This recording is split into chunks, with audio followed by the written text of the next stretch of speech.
आज हम लोग एक ऐसी दवा को देखने जा रहे हैं जिसके द्वारा दुनिया में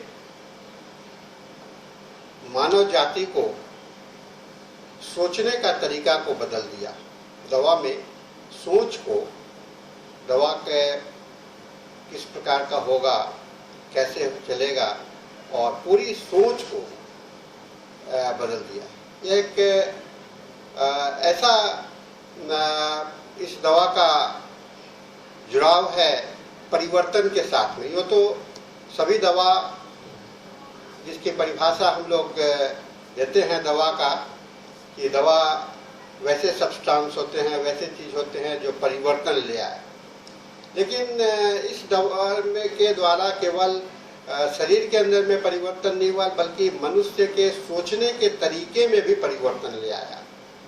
और आज हमारे सामने में जो सिस्टम ऑफ मेडिसिन हैं, दवा के जो सिस्टम्स हैं, वो सारे सिस्टम्स में इसका प्रभाव है और सभी जगह पर इस दवा का उपयोग किया जा रहा है। यह दवा की शुरुआत की कहानी और इसका खोज का इतिहास भी बड़ा रोचक है। और इतना ही नहीं कि दुनिया में कई एक अनुसंधान हुए हैं, कई एक खोज हुए हैं, लेकिन इस दवा के खोज की भी कहानी बहुत ही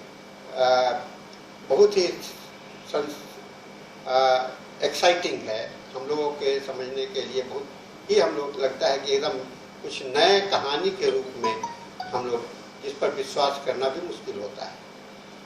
यह कहानी है कि शुरुआत होती है पेरू पर्वत, जो यूरोपियन कंट्रीज में है, पेरू पर्वत। वहाँ पर कुछ रोग हुआ करते थे और ऐसा माना जाता था कि ये रोग जो हैं सो लाइलाज है और दैवी प्रकोप के कारण है। खास करके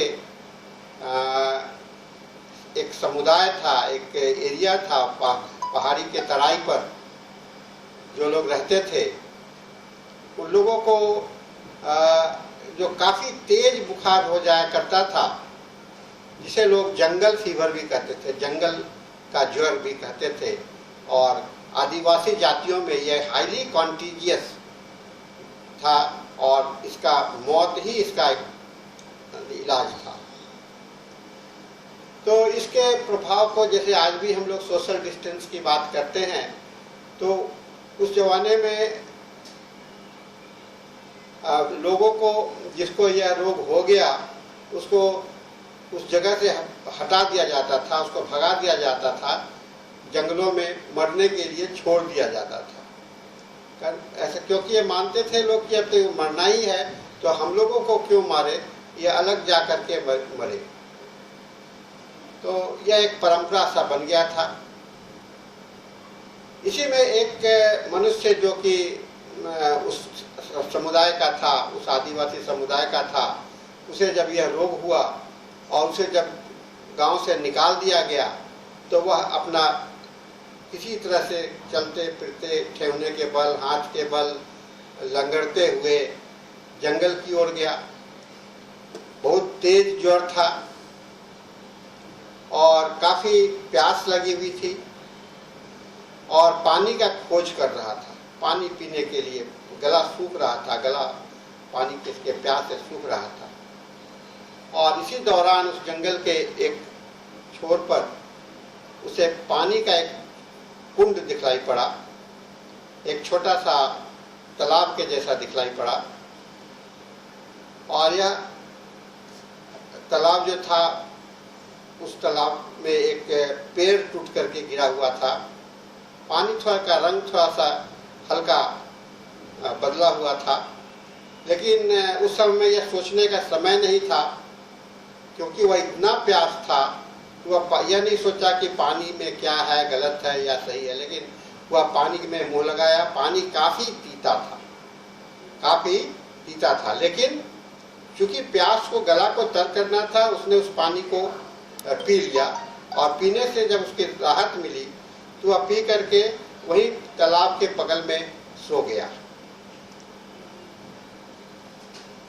सोने के पश्चात में काफी नींद आई और जब नींद से जगा तो उसे बड़ा आश्चर्य हुआ, क्योंकि अब वो अपने को हल्का महसूस कर रहा था और उसमें एक स्फूर्ति था और बुखार गायब हो चुका था। उसकी जिंदगी बच गई थी, जान बच गया था। उसे लगा कि जरूर इस पानी में कोई चमत्कार है। वह पानी को, उस तालाब के पानी को फिर चख करके देखा, पीता था। वहां से स्वस्थ होने के पश्चात वह धीरे धीरे अपने गांव की ओर लौटा। गांव में उसे वापस आता देख गांव के लोग डर गए, सोचे कि ये मरा हुआ आदमी जिंदा कैसे आ गया। लेकिन जो गांव के बुजुर्ग थे वह उसके पास में आए, उनसे पूरी कहानी सुने और वो लोग उस तालाब के पास में गए। वहाँ के ईसाई फादर थे, वो लोग गांव के तालाब के पास, उस जंगल के तालाब के पास गए। उन्होंने स्वाद चखा, फिर उन्होंने उस पेड़ को देखा जो कि कट करके गिरा हुआ था और उसके छिलके को, ऊपर का जो बार्क है उसको बटोर करके ले आए और ले आकर के उसको दूसरे रोगियों पर इसका प्रभाव को देखा तो सबको बड़ा चमत्कारिक लगा, काफी अच्छा होने लगा। तो यह एक भूत पिशाच की कहानी को खत्म किया। उस गांव में जो भूत से या कोई ऐसा दैवी प्रकोप का बीमार होता है, इस बात को की मान्यता को इस दवा ने बदल दिया। और क्योंकि ये जेसुइट फादर लोग थे और ये 16वीं शताब्दी का था, तो उस समय में 16वीं शताब्दी में इस दवा का नाम पड़ा Jesuit fever bark. Jesuit fever माने जेसुइट फादर के, क्योंकि वो लोग बना रहे थे और वो लोग उसको पीस करके उसका पाउडर बना करके लोगों को दे रहे थे, इसीलिए इस दवा का नाम पड़ गया जेसुइट फीवर बार्क। और ये स्पेनिश प्रिस्ट थे और इन्होंने इस पेड़ को देखा, फिर ला करके इसके अपने आसपास में इसका वृक्षारोपण किया और इसे इसकी अब जो है सो इसकी प्रशंसा लोगों के बीच में फैलता गया, एक गांव से दूसरे गांव, तीसरे गांव, और इसका काफी ये होने लगा, प्रचार होने लगा और लोग बार बार आते थे वहां से उसके पेड़ के छाल को ले जाते थे और पूरा यूरोप में इसका ये फैल गया और ये काफी प्रचलित हो गया। जब यह संदेश, यह न्यूज काउंटेस सिनकोना के पास में पहुंचा,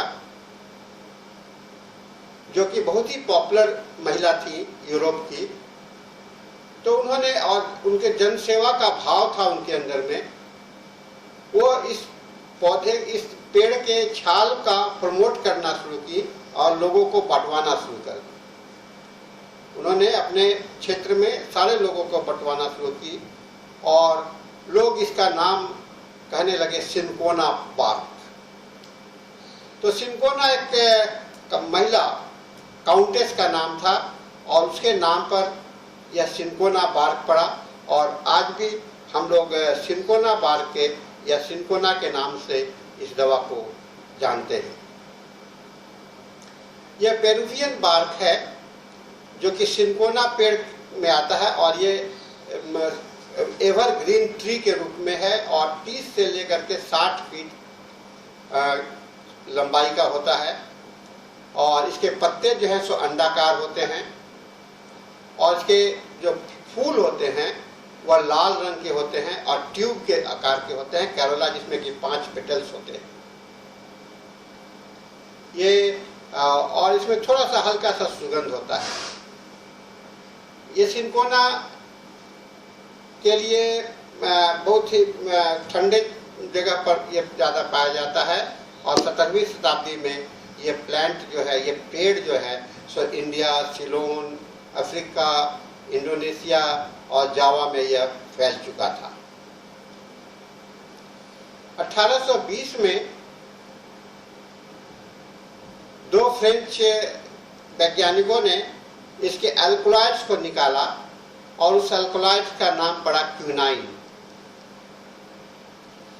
और यह क्विनाइन आज भी मलेरिया ज्वर का एक महत्वपूर्ण औषधि है। थोड़ा सा क्विनाइन लेकर के आप मलेरिया ज्वर को खत्म कर सकते हैं, लेकिन अगर क्विनाइन की मात्रा असंगत हो जाए, यानी कि ज़्यादा हो जाता है, तो इसमें कान में बहरेपन हो जाते हैं, आँख की रोशनी चली जाती है और लोगों का मृत्यु भी हो जाता है। तो यह तो रहा एक मान्यता को खत्म करके। अब आइए इसकी दूसरी कहानी हम लोग देखते हैं, जो कि एक नया चिकित्सा पद्धति का जन्म दिया। और आप सभी जानते हैं कि यह सिंकोना हैनीमैन का फर्स्ट प्रूविंग मेडिसिन है। और हैनीमैन साहब जब वर्तमान चिकित्सा पद्धति से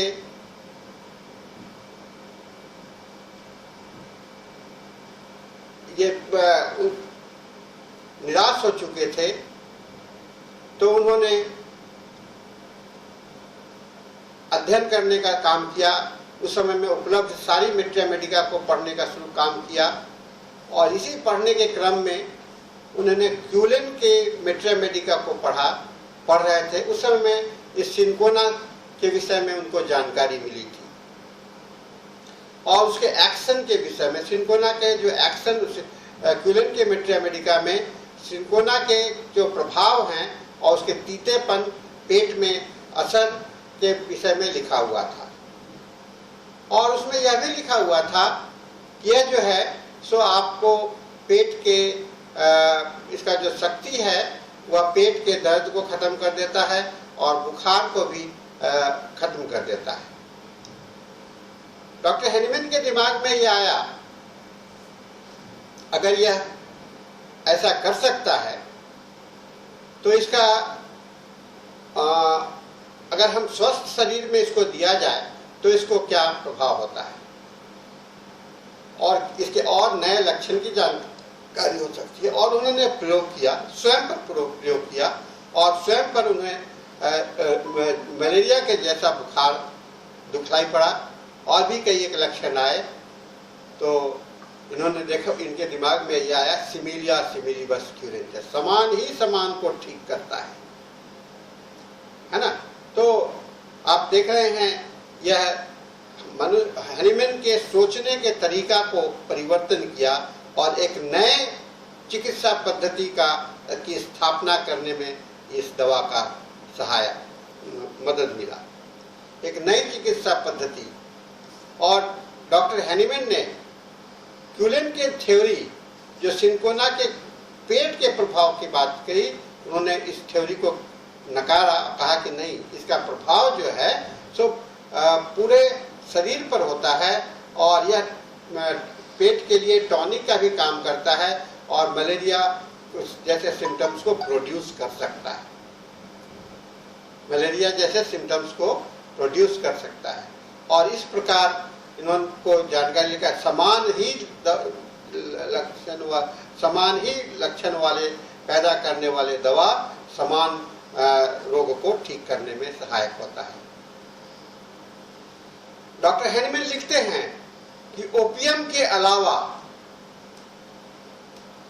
और मैं ऐसा भयंकर नुकसान ओपियम का जो प्रभाव है आज भी बहुत खतरनाक है, आज भी लोग यूज कर रहे हैं, उसके मिसयूज हो रहे हैं। उसी तरह से सिंकोना का मिसयूज उस समय में इतना ज़्यादा हो चुका था कि सिंकोना के और चाइना के साइड इफेक्ट जो काफ़ी मात्रा में लोग खा रहे थे, उसके काफ़ी कुछ अंधे हो गए, कुछ का कान खराब हो गया था, खाली बुखार को ठीक करने के लिए ऐसा था। डॉक्टर हैनीमैन ने इस चीज़ को अपने लेसर राइटिंग में इस बात को लिखा हुआ है। कहा कि केवल एक बात को लेकर के दवा को नहीं सोचा जा सकता है, दवा को सोचने के लिए उसके संपूर्ण प्रभाव को देखना जरूरी है। टोटलिटी ऑफ द सिम्टम्स की बात इनके दिमाग में आया। तो कई एक बात डॉक्टर हैनीमैन के दिमाग में आ रहे थे, कई एक बातें इनके दिमाग में कौंध रहा था, और सारे का जवाब जो उनको मिलता गया उन्होंने अपने लेटर राइटिंग में लिखा, और उसके तहत फिर बाद में आपका ऑर्गेनन ऑफ मेडिसिन की स्थापना की गई। ये तो इसके इतिहास की कहानी मैं इसलिए इसे बताने का, आपको इस कहानी को बताने का मेरा उद्देश्य यही था कि सिनकोना को एक आप लोग बुखार की दवा या मलेरिया की दवा को न समझें। यह एक बहुत ही महत्वपूर्ण होम्योपैथिक दवा है हमारे मेट्रा मेडिका का, और जब हैनीमैन के मेट्रा मेडिका प्यूरा से लेकर के आज के सारे मेट्रा मेडिका में इसका जिक्र मिलेगा। लक्षणों की संख्या भरमार है, और इतने लक्षण हैं, सभी लक्षण के माध्यम से आप इसके बहुत ही ज़्यादा उपयोग कर सकते हैं। सिनकोना का जो कॉन्स्टिट्यूशनल फैक्टर होता है, कहा जाता है कि, और लोगों ने मेट्रा मेडिका में आप पढ़िएगा, देखा गया है कि ये बहुत ही आर्टिस्टिक टाइप के लोग होते हैं। इनका व्यक्तित्व तो आर्टिस्टिक होता है, ये कला प्रेमी होते हैं और कलात्मक होता है, और इनका जो सोच होता है वह बहुत ही महत्वपूर्ण रंग के समान होता है। ये लोग कविता बना सकते हैं, ये अच्छे पेंटर हो सकते हैं, इनके अंदर में सुंदरता का बहुत बड़ा संवेदना होता है। Strong sense of beauty, artistic person with a strong sense of beauty, इस दवा का कॉन्स्टिट्यूशनल फैक्टर है। तो वैसे व्यक्तित्व जहाँ पर कि आपको पेशेंट से जब आप पूछिएगा तो बताता है कि मुझे म्यूजिक बहुत अच्छा लगता है, मुझे कविता लिखता हूँ, है ना। आप रिपोर्टरी में देखिएगा तो वहाँ पर आपको रूब्रिक्स मिलेगा, वर्सेस मेक, है ना, फिर आर्ट एबिलिटी फॉर, तो वहाँ सभी जगह पर आप चाइना ऑफिशियल्स को आप पाइएगा। और ये आर्टिस्ट जो लोग होते हैं, इनका व्यक्तित्व तो होता है, ये काफ़ी रिजर्व होते हैं, ये बातूनी नहीं होते हैं, सब लोग से अनर्गल बात नहीं करते हैं, ये काफ़ी रिजर्व टाइप के व्यक्ति होते हैं। अपनी बातों को बोल करके नहीं, अपनी बातों को लिख करके, पेंटिंग बना करके, अपने इमेजिनेशंस का, कल्पना शक्ति इनके अंदर में बहुत ज़्यादा होता है, और इसको फीलिंग को वर्ड बोलने में ये लड़खड़ाएंगे, लेकिन लिखने में ये नहीं लड़खड़ाते हैं, पेंटिंग बनाने में इनकी खूबसूरती होती है। बोलना इनके लिए डिफिकल्ट होगा, क्योंकि अपनी बात को एक्सप्रेशन जो है, बोलने का एक्सप्रेशन जो है तो वह कम होता है, लेकिन लिखने का और उसको एक्शन में, अपने अंदर में जब वो काम करते हैं, माने शांत होकर के वह काम करते हैं, तो एक कलात्मक स्वरूप दिखाई पड़ता है। ये बहुत बिना मतलब का कोई कांटेक्ट बनाना नहीं चाहते हैं। ये बहुत ही गंभीर व्यक्तित्व हैं, और इनकी गंभीरता शरीर पर भी देखी जा सकती है। ये इनके कष्ट जो हैं सो वो हार्ट प्रेशर से एमेलोरेट होते हैं। गंभीरता और हार्ट प्रेशर आप तुलना कीजिए, जो जितना गंभीर होगा उसको उतना ही ज़्यादा दवाओं की आवश्यकता होगी। अगर दर्द है तो हार्ट प्रेशर से इसको आराम मिलता है, और ये दुनिया में हर एक चीज़ को सबसे अच्छा खोजना चाहते हैं, है ना।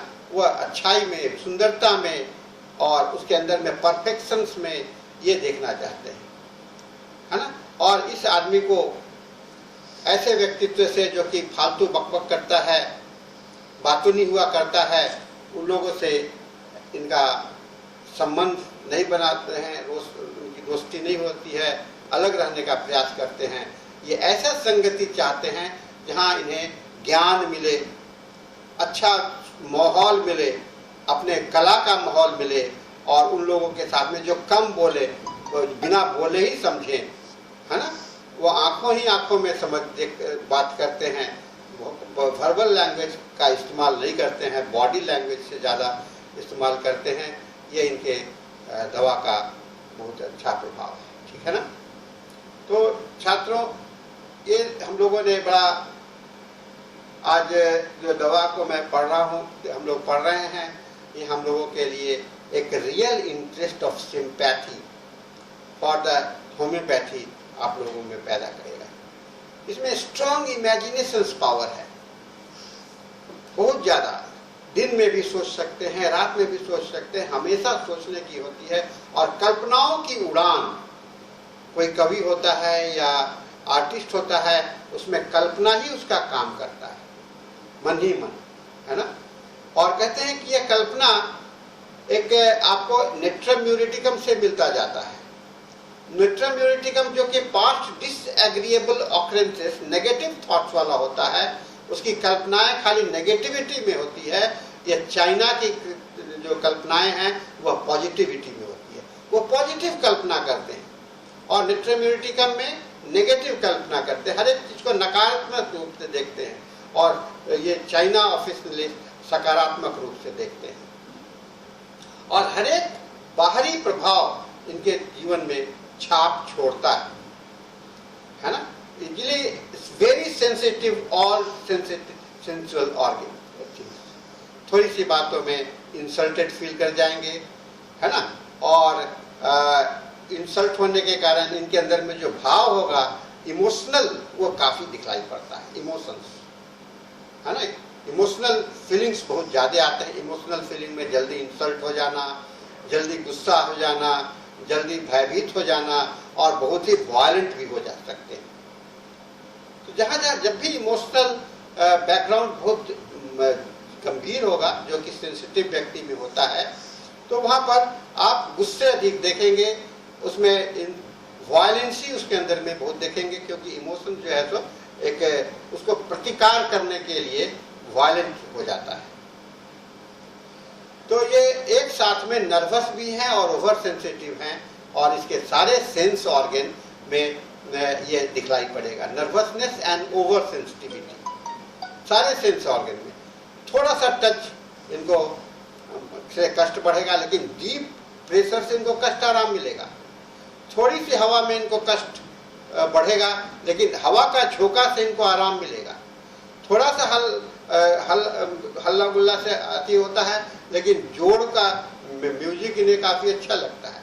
ये थोड़ा सा भी ये इस गंध को बर्दाश्त नहीं कर सकते हैं, लेकिन जब टोबैको के स्मेल को या डीप स्ट्रॉन्ग स्मेल को इनको अच्छा लगता है।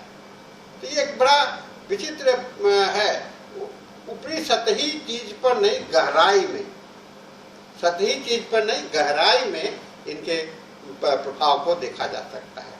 इनके दिमाग में full of plans and ideas दिखाई पड़ेंगे, खास करके रात में और शाम के समय में, जब वातावरण एकदम शांत हो, दिमाग में क्लैरिटी होगा, स्पष्टता होगी, और यह अपने स्पष्टता के कारण, सोच के कारण इन्हें नींद कम आती है। कल्पनाओं में दिमाग खोया हुआ है तो नींद वहां पर कम आती है। और इसके कारण इसके अंदर में आप बहुत सारे डेल्यूजन भी देखिएगा। डेल्यूजन जो कि देखिएगा, क्योंकि ऐसे व्यक्ति जो कम बोलते हैं, रिजर्व रहते हैं, लोग इनको नकारते हैं, इसलिए अनफॉर्चुनेट अपने को फील करते हैं, और कभी कभी अपने को हैरास्ड फील करते हैं।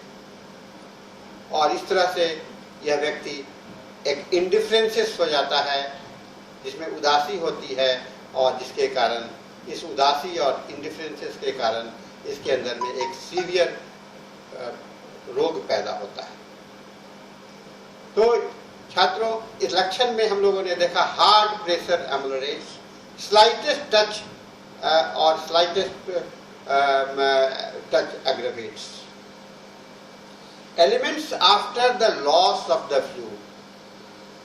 शरीर से अगर कोई भी पानी निकल जाता है, रक्त अधिक, ब्लड हेमोरेज हो गया, काफी लैक्टेशंस हो गया, डायरिया हो गया, अत्यधिक पसीना आ गए, उल्टी हो गया, या अत्यधिक मास्टरबेशंस के बाद में ये आपको जो रोग आते हैं, उनमें आपको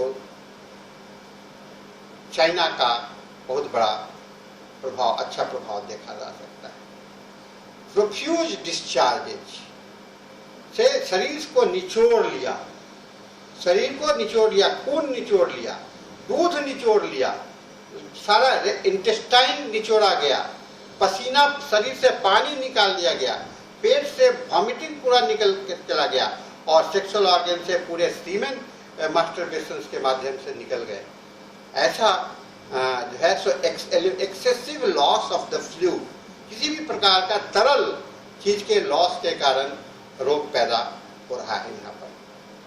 और इस रोगी में, इस तरह के व्यक्तित्व में भूख जो होती है कैनाइन होते हैं, कैनाइन हंगर है ना, खास करके रात में, और खाने के बाद फिर इनको भूख लग जाती है और बेंडिंग डबल से एमोलरेट होता है, आगे झुकने से आराम से, बेंडिंग डबल से डबल प्रेशर होता है, एक प्रेशर नहीं डबल प्रेशर होता है, प्रेशर एमोलरेट, तो बेंडिंग डबल से इसे एमोलरेट होता है। इनके हेडेक जो होते हैं चाइना के, वो बस्टिंग लगता है कि फट जाएगा, लाल चेहरा है, टपटपाहट होगी इस बगल में, है ना, और इनके कष्ट जो है सो बैठने से बढ़ जाता है और सीधे खड़ा रहने से आराम मिलता है, और कॉन्जेस्टिव हेडेक जिसमें कि deepness and noises in the year, दर्द के साथ में कान में सुनाई कम पड़ने लगेगा या कान में कुछ आवाजें आने लगती हैं दर्द के कारण। हाँ, तो हम लोगों ने चाइना के फिजियोलॉजिकल एक्शंस में भी देखा था कि ये जो साइड इफेक्ट्स के रूप में ये कान में बहरापन ले आता है, वह इसके हेडेक के साथ में आपको देखा जा सकता है। इनके पसीने काफी दिन रात होते हैं, एक पैर ठंडा होगा, दूसरा पैर से पसीना निकलेगा, एक से निकलेगा एक से नहीं मिलेगा, अनइवन टाइप का इसके अंदर में दिखलाई पड़ेगा। यह जो है तो इसका जो मुख्य प्रभाव क्षेत्र है वह रक्त है ना, जहां भी रक्त की कमी की बात आती है वहां हम लोग, या किसी भी डिस्चार्जेज की कमी की बात आती है, उसे हम लोग इसको इस्तेमाल कर सकते हैं, चाहे स्प्लीन, नर्व्स, म्यूकस मेम्ब्रेन। इसके जो वर्स्ट होते हैं, कष्ट जो बढ़ता है लॉस ऑफ फ्लूइड के कारण, टच के कारण, थोड़ा सा जैरिंग इफेक्ट से बढ़ता है, थोड़ा सा भी झटका लगता है उससे, और इसके लक्षण जो होते हैं पीरियोडिकली आते हैं, अल्टरनेट डे, एक दिन के बाद एक दिन के बाद, और कोल्ड एयर से इनके बढ़ते हैं। बेटर होता है इनका हार्ड प्रेशर से, कपड़े को ढीले करने से, बेंडिंग डबल से, और लाइंग डाउन और फास्टिंग से इनके कष्ट आराम मिलते हैं। इसके की फीचर्स जो हैं, इसके कॉजेशंस को हम लोगों ने देखा, फ्लूइड लॉस ऑफ ओनानिज्म माने masturbation, chill, anger, coryza suppressed, tea, alcohol और मरकरी। इनके की फीचर्स जो हैं, यानी कि सेंट्रल पॉइंट हुआ nervous and irritable, sensitive and introverted, cannot express feeling easily, और difficulty showing gratefulness and affections, and touch and easily offended, nervous capacity is on edge and sensitivity to noise। ये जो काफी महत्वपूर्ण दवा है। और हम लोगों ने ये देखा, ये चाइना जो है तो शरीर के अंदर में जब आप एग्जॉस्टेड हो जाते हैं, वैसे अवस्था में एग्जॉस्टेड हो जाते हैं, आप लस्थपस्त हो जाते हैं, उस समय में चाइना बहुत इम्पॉर्टेंट होता है। तो किसी भी बीमारी के बाद में, बुखार के बाद में, जब आप बुखार ठीक हो जाता है, उसके बाद में शरीर पूरा वीक, कमजोर जैसा हो जाता है, लगता है कि एकदम अब शरीर में कुछ जान ही नहीं है, वैसे अवस्था में चाइना का बहुत बड़ा रोल है। टेस्टिस ने चाइना को फेरम ग्रुप के साथ में कंपेयर किया है। कहता है कि जैसे फेरम ग्रुप में आयरन के कारण ब्लड को अल्टर करने की क्षमता होती है, वही क्षमता आपको फेरम ये चाइना में है। इसलिए चाइना का सिम्टम्स को टेस्टिस ने इसे कंपेयर किया है प्लम्बम से, फॉस्फोरस से, कार्बोएनामेलिस से, पल्सेटला, जिंकम और अन्य दवाओं के साथ में फेरम ग्रुप के सारे medicine, ferrum phos, ferrum met, ferrum के सारी दवाइयों से। तो यह एक हम लोगों का अति प्राचीन दवा, हैनीमैन के पहले 17वीं शताब्दी से भी लोगों को जाना हुआ परिचित, चिर परिचित दवा होम्योपैथी में आकर के एक नया स्वरूप को लिया, होम्योपैथी के इतिहास का आधारशिला बना, होम्योपैथी इतिहास का फाउंडेशन स्टोन का काम किया है यह दवा। और इसके साथ ही आज भी हमारे मेट्रिया मेडिका का में इसका प्रमुख स्थान है। आज भी इसका स्थान जो है हमारे मेट्रिया मेडिका में काफ़ी प्रमुख है। हम आज भी इसे एक महत्वपूर्ण दवा के रूप में इस्तेमाल करते हैं।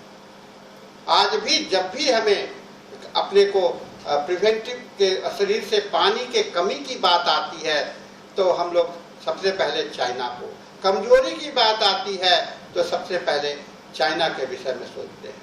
लेकिन छात्रों, आज जो आपने सीखा इसके पर्सनैलिटी का, यह आप देखिएगा, मैं तो केवल एक आपको समरी बता रहा हूँ आज, लेकिन जब आप मेट्रिया मेडिका में और इस दृष्टिकोण से जब पढ़िएगा तो आपको इसके अंदर में बहुत ही महत्वपूर्ण जानकारी मिलेगी और आपके मेट्रिया मेडिका का एक अच्छा प्रमुख मेडिसिन, पॉलीक्रिस्ट मेडिसिन के रूप में यह उपलब्ध है। तो कहते हैं कि भाग्य को बदलने वाला दवा, भाग्य को बदलने वाला यह दवा, कहते हैं कि यह फॉर्चून फेवर है जो कि आपके दिमाग को बना सकता है।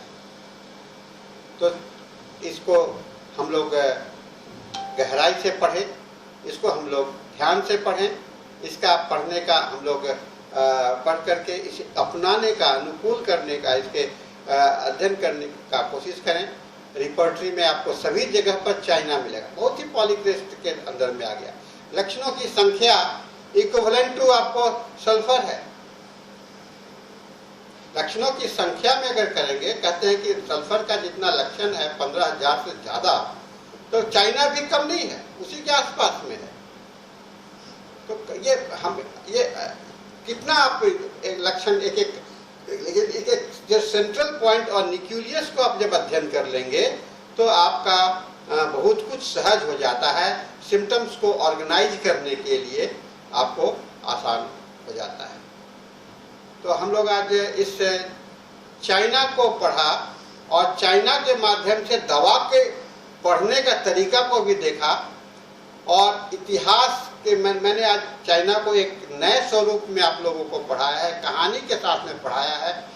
मैं हर एक बार दवा को अलग अलग तरीके से इसलिए पढ़ाता हूँ कि how to study materia Medica की बात आपके दिमाग में बैठे, how to study materia Medica बैठे, कैसे भी है दिमाग में बैठाना है। क्यों सिनकोना नाम पड़ा, क्यों चाइना पड़ा, चाइना ऑफिशियली क्यों पड़ा, ये चीन का तो है नहीं। हम लोग दिमाग में चाइना को करके चीन का कहेंगे तो ऐसा नहीं चलता है। लेकिन जब तक वास्तविकता जानिएगा तो आपको बहुत कुछ अच्छा अनुभव प्राप्त होगा। हम लोगों का आज का समय यहाँ पर समाप्त हो रहा है। हम लोग आज इस दवा के माध्यम से हम लोगों ने कुछ नई बातें सीखा है अपने ज़िंदगी में अपनाने के लिए और रोगियों को सेवा करने के लिए। चाइना के लक्षणों का भी अध्ययन किया है और होम्योपैथी के ऑर्गेनन के इतिहास का भी हम लोगों ने इस दवा के माध्यम से देखने का प्रयास किया है। तो साथियों, आज हम लोग इस शब्दों के साथ, इन बातों के साथ आज के इस लेक्चर को मैं यहीं पर समाप्त करता हूँ। Thank you.